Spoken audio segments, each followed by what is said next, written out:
ئێمە وەک دەستگای بەخشین بۆ ئەنجامدانی کۆمەڵێک پرۆژە ڕوومان کردە کیشوەری ڕەش قاڕی ئەفریقیا.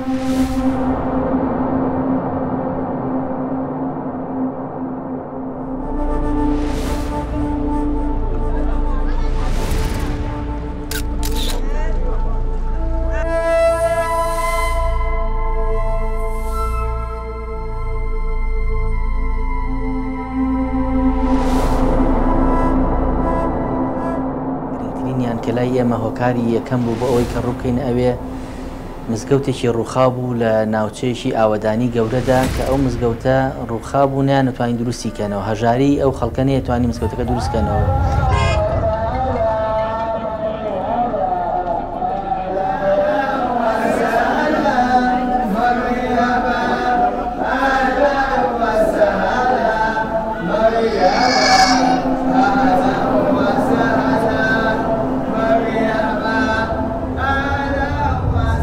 ڕێکخراوێکی مەسیحیش هاتبوو تەبشیری کە بەڕاستی لە وڵاتە بەتابەتی وڵاتی نێجیریا ڕێکخراوە تەبشیرەکان دەورێکی زۆر گەوریان هەیە لەوێ.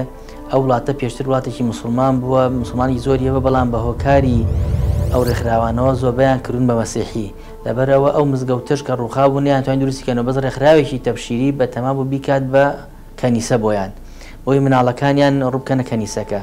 ئێمەش بەڕاستی بە پەلە گەیشتینە ئەوە مزگەوتەکەمان بۆ دروستکردن و ئەو ڕۆژە ئەفتتاحی مزگەوتەکەمان کرد.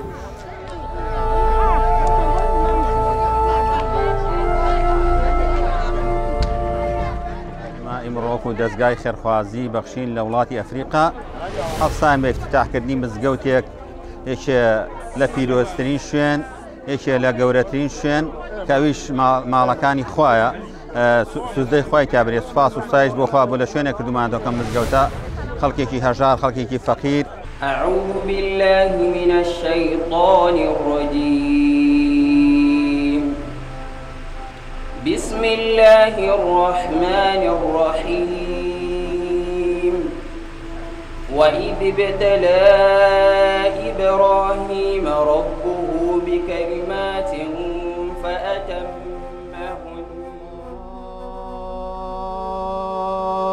الله أكبر.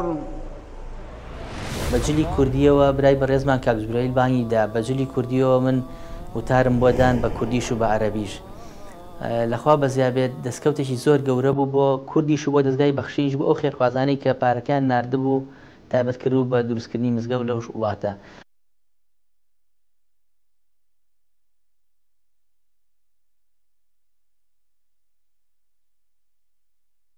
الله أكبر، الله أكبر. أشهد أن لا إله إلا الله، أشهد أن محمد رسول الله. الله أكبر. سپاس بۆ خوا ئیمڕۆ لەگەڵ ئفتتاحی مزگەوتەکە ئەتوانیمان 11 سەر ئاژەڵ بەسەر فەقیر و هەژاری ئەم گوندە و ئەهلی مزگەوتەکە تەوزیکن، خەڵکی هەژاری ئەم گوندە سپاسی خواکەن لێرەوە. خوای گەورە پاداشتی ئەو کەسانە بداتەوە کە یارمەتیمانی دا بۆ مزگەوتە، ئەو سەدەقە جاریە خوای گەورە لێ وەرگرێ بێتە توێژێ بۆ قیامەتی. ئەو کەسانی کە پاریاندا ئاژەڵمان کردەوە لێرە بۆم خەڵکە هەژارە، خوای گەورە بەرەکەت کاتە ماڵیانە و لە دەرد و بەڵا بیان پارێزێ و ڕزقی حەڵاڵیان زۆر کە ئینشاءالله. هەر لەو شوێنە ئێمە توانیمان لە وڵاتی نێجیریا لە شاری ئیبادن 26 بیر لێ بدەین، ینی بە کۆی بیرەکان لە ئەفریقا گەیشتە 50 بیر، بەس تەنها لەو شوێنەی ئێمە توانیمان لەو شارە 26 بیر بۆ ئەو منتیقانی ئەوێ لێ بدەین.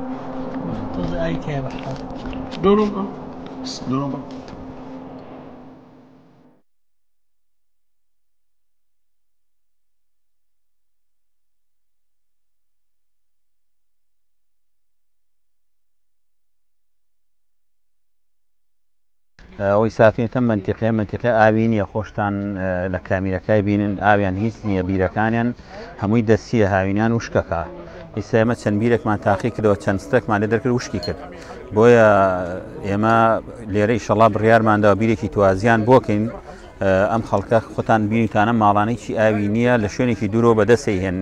ئێمە لێرەوە سوپاسی خواکەین، خوای گەورەم کاری بۆ سەهل کردوین، خوای گەورە لە ئێمە و لە خێرخوازانی وەرگریە.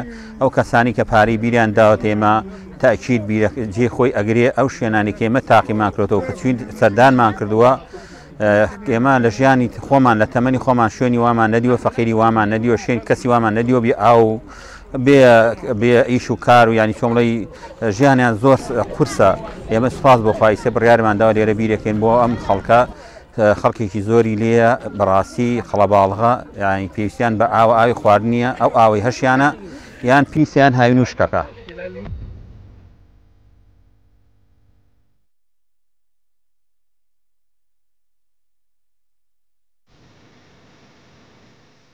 لە پرۆژەکانمان بریتە لە بیر لێدان ئێمە سەردانی چەند گوندێکمان کرد گوندێکی دوو لەدەست گوندێکی قەرەباڵغ کە کام گوندیان مستەحەقن زۆر تامەزرۆی ئاو پێویستیان بە ئاو هەیە پرۆژەکەمان لەوێت جێبەجێ بکەیت ئەم گوندایکێکە لەو گوندانەی کە ژمارەی زۆر خەڵکی تێدایە و زۆر بێ ئاوە لە شوێنی زۆر دوورەوە ئافرەتەکانیان بە کەس ئاوە هێنن.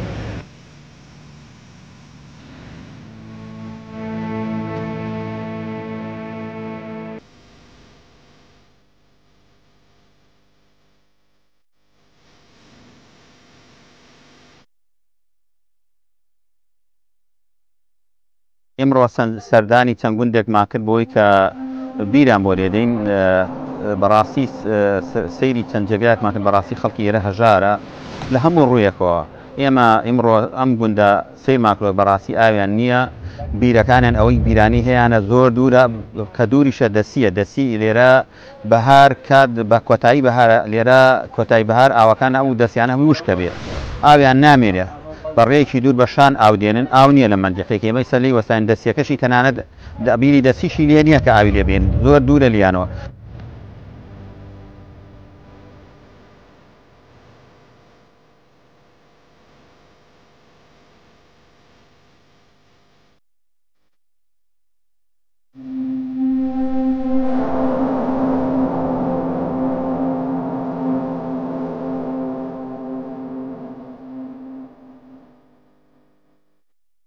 چەندها پرۆژەی تریشمان ئەنجامدا وەکو تەوزیعکردنی خواردنی ئامادەکرا وەکو خواردنی سەرلەی خۆراکی وەکو تەوزیعکردنی گۆشت بە دەمەوچوونی حوجرە و مزگەوتەکان.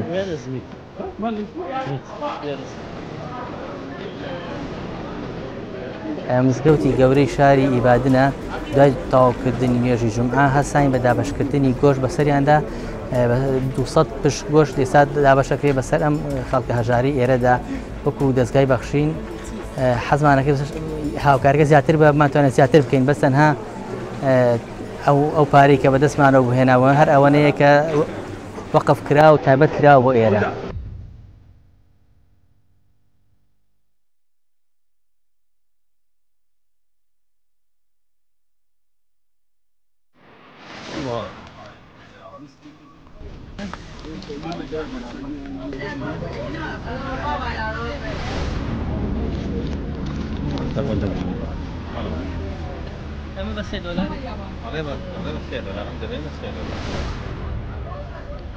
لە نێجیریا دەستمان کرد بە چەند پرۆژێکێکی لەو پرۆژانە خواردنی وشکەیە خواردنێکی چاک ئاردە برنجە دۆشاوە فاسولیایە چەند مادەیەکمان بۆیان ڕۆنە بۆیمان کڕۆ بەڕاستی خەڵکەکە زۆر هەژارە ئێرەوە تا لێ تەوزیعەکەن بەڕاستی ماڵەکان پێشترە ماڵانە ئەم منتیقەیەمان سەردانی منتیقەیەمان کردو ناوەکانمان نووسیوە ئەو ماڵانەی فەقیرە ناوەکانمان نووسیوە و هەمووی دانە دانەیسە ناوەکانە خوێن و ئاندێنێ.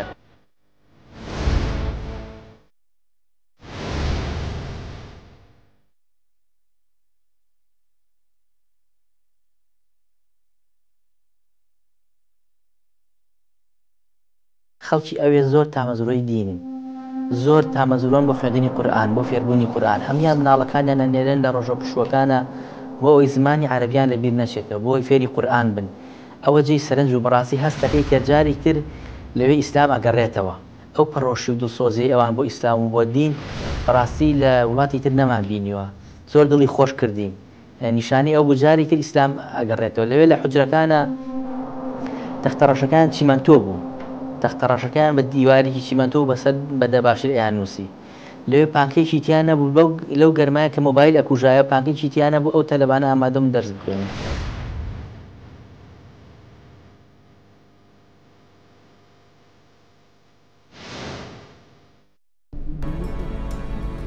لله ما في السماوات وما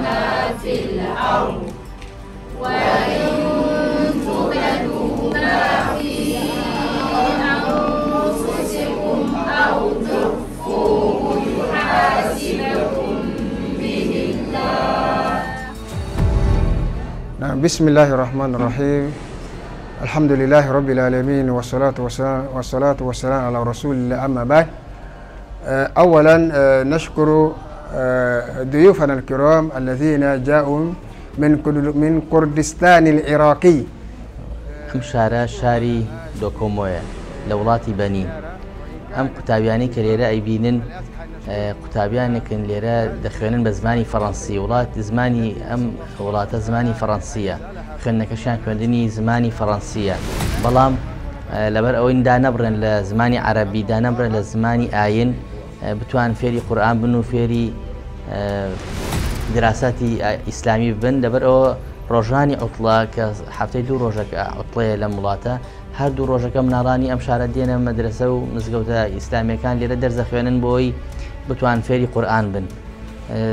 لە پشووی هاوینیشدا ئەو 3 مانگە هەر بە هەمان شێوە بەردەوامی هەموو ماڵە مناڵەکانیان ئەنێرن بۆی بەردەوامیان هەبێت لە دەرزی قورئان و فێری قورئان بن.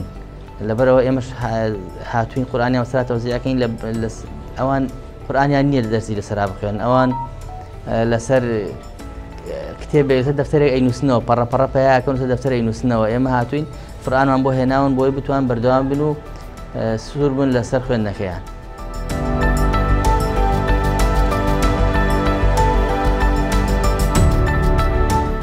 زۆر دڵمان پێی خۆش بوو، ئومێدەوارین جارێکی تر لەوێ ئیسلام بگەڕێتەوە. ئێمە پشتمان هەبێت سوپاسی خێرخوازانی شەکەین کە بەدەمان و هاتن بۆ ئەو هاوکاریانی گیانماناوێ.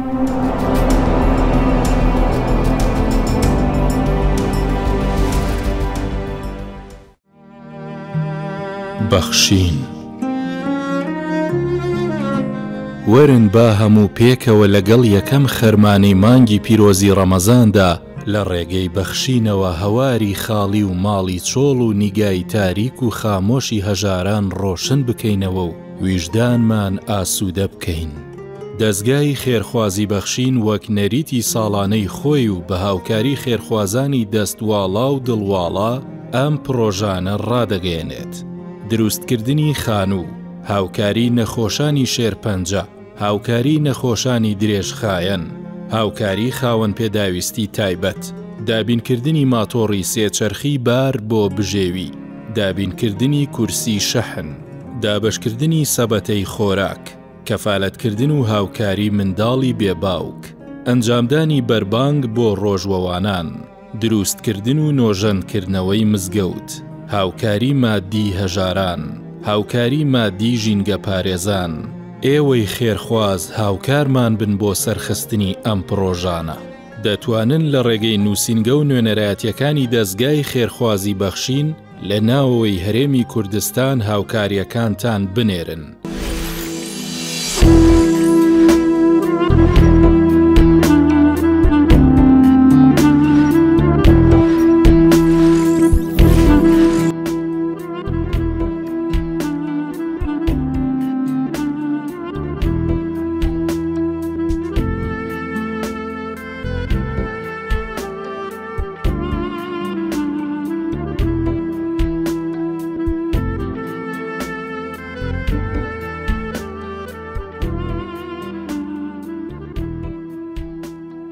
بۆ کوردانی تاراوگە دەتوانن لە ڕێگەی ئەم ژمارە بانکیانەوە هاوکاریەکانتان بنێرن.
السلام عليكم ورحمة الله وبركاته.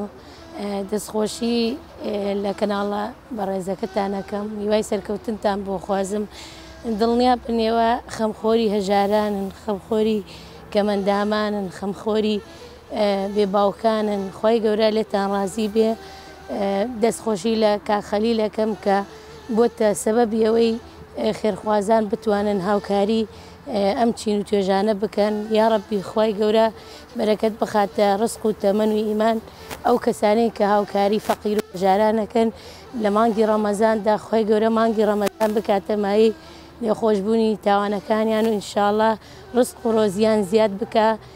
داواکارم لە خێرخوازانی بەڕێز لە مانگی ڕەمەزاندا دەستیان کراوە بێ بۆ ئەوەی چەند ماڵێکی هەژار و یاخود کەمەندام من خۆمەکو نابینایە بەڕاستی پێویستیمان بۆیە هاوکاریمان بکرێ. خی گەورە لەو کەسانە ڕازی بێ کە دەستی ئێمە ئاگرن و هاوکارن و خەمخۆری فەقیر و هەژاران و دەستخۆشی لێوەی شەکەم زۆر زۆر سپاسان.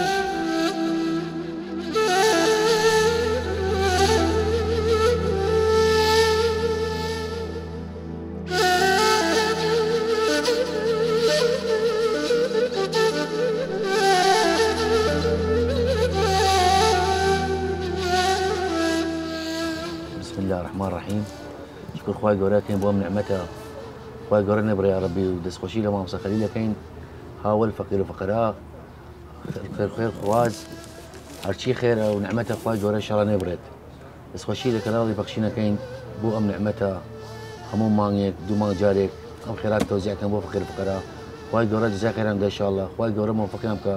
کەناڵ پەخشین قسووری نەکردە. کەناڵ پەخشین بە لە ماوەیەک ئەم وەختە خانیان بۆ من دروست کرد. ئەمانەت خوای گەورە ماژی پێدان.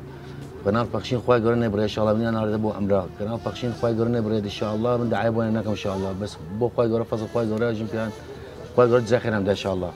دەستخۆشییانەکەم و شکر خوای گەورەکەم لەخوا بەجیا بێت. السلام عليكم ورحمة الله وبركاته.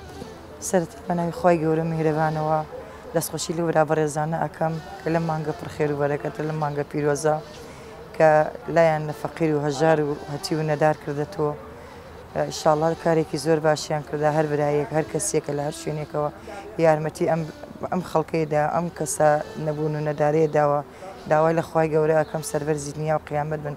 ئینشاءڵڵا ئەم کارە بۆیان بێتە ئەجرێک بۆ قیامەتیان. خی گەورە سەربەر زنیا و قیامەتیان بکات. یا ڕەبی چۆن چایان لە فەقیر و نەدار و هەژار هەیە ئەوە نیترە خی گەورە چای و ئەوانە بێ دەستخۆشیان لێکە ئینشاءڵڵا خی گەورە تەمەنیان پڕ خێر و بەرەکەت بکات.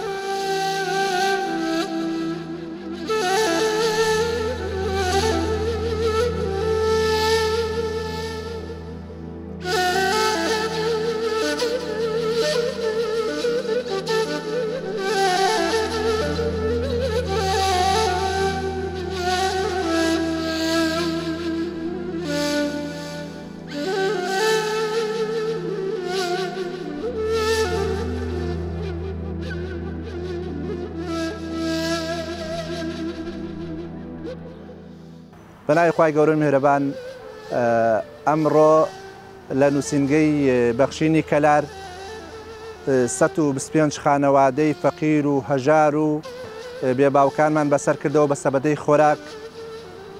خوای گەورە خێری خێرخوازان بنووسێ و داواکارین لە خێرخوازان لەم مانگی ڕەمەزانە بتوانن هاوکارێکی باشی دەستگای خێرخوازی بەخشین بن بۆ ئەوەی بەدەستێکی ئەمینەوە ئێمەش هەموو کوچە و کۆڵانەکان بەسەر بکەینەوە و هەر ماڵە هەژارێک و هەر ماڵە نەدارێک لە هەر کوچە و کۆڵانێکە هەیە بیدۆزینەوە و بەسەری بکەینەوە بە یارمەتیەکانی ئێوەی خۆشەویست. و ئەمڕۆ لە نووسینگەی بەخشینی کەلار 125 سەبەتەی خۆراکمان دابەش کردووە و داوا لە مسلمانانی کەلارەکەین لە خێرخوازانی کەلارەکەین زیاتر بێن بەدەم نووسینگەکەمانەوە بۆ ئەوەی بتوانین خەڵکێکی زیاتر بەسەرکەین و خەڵکێکی زۆرتر ناوی نووسیوە بۆمان خەڵکێکی زیاتر ناوی نووسیوە لەلامان بۆ ئەوەی بتوانین لەم ڕەمەزانە دڵی ئەو خەڵکە خۆشکەین ئەگەر بە سەبەتەیەکی خۆراکیش بێت.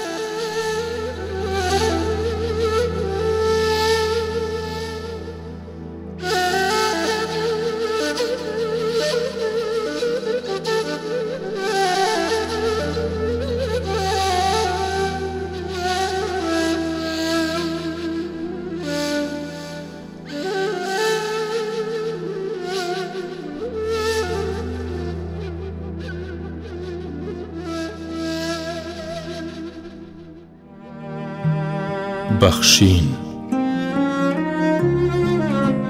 وەرن با هەموو پێکەوە لەگەڵ یەکەم خەرمانەی مانگی پیرۆزی ڕەمەزاندا لە ڕێگەی بەخشینەوە هەواری خاڵی و ماڵی چۆڵ و نیگای تاریک و خامۆشی هەژاران ڕۆشن بکەینەوە و ویژدانمان ئاسوودە بکەین. دەستگای خێرخوازی بەخشین وەک نەریتی ساڵانەی خۆی و بە هاوکاری خێرخوازانی دەستواڵا و دڵواڵا ئەم پرۆژانە ڕادەگەیەنێت. دروستکردنی خانوو، هاوکاری نەخۆشانی شێرپەنجە، هاوکاری نەخۆشانی درێژخایەن، هاوکاری خاوەن پێداویستی تایبەت، دابینکردنی ماتۆڕی سێچەرخی بار بۆ بژێوی، دابینکردنی کورسی شەحن، دابەشکردنی سەبەتەی خۆراک، کەفالەتکردن و هاوکاری منداڵی بێباوک، ئەنجامدانی بەربانگ بۆ ڕۆژوەوانان، دروستکردن و نۆژەندکردنەوەی مزگەوت، هاوکاری مادی هەژاران، هاوکاری مادی ژینگە پارێزان. ئێوەی خێرخواز هاوکارمان بن بۆ سەرخستنی ئەم پرۆژانە. دەتوانن لە ڕێگەی نووسینگە و نوێنەرایەتیەکانی دەستگای خێرخوازی بەخشین لە ناوەوەی هەرێمی کوردستان هاوکاریەکانتان بنێرن.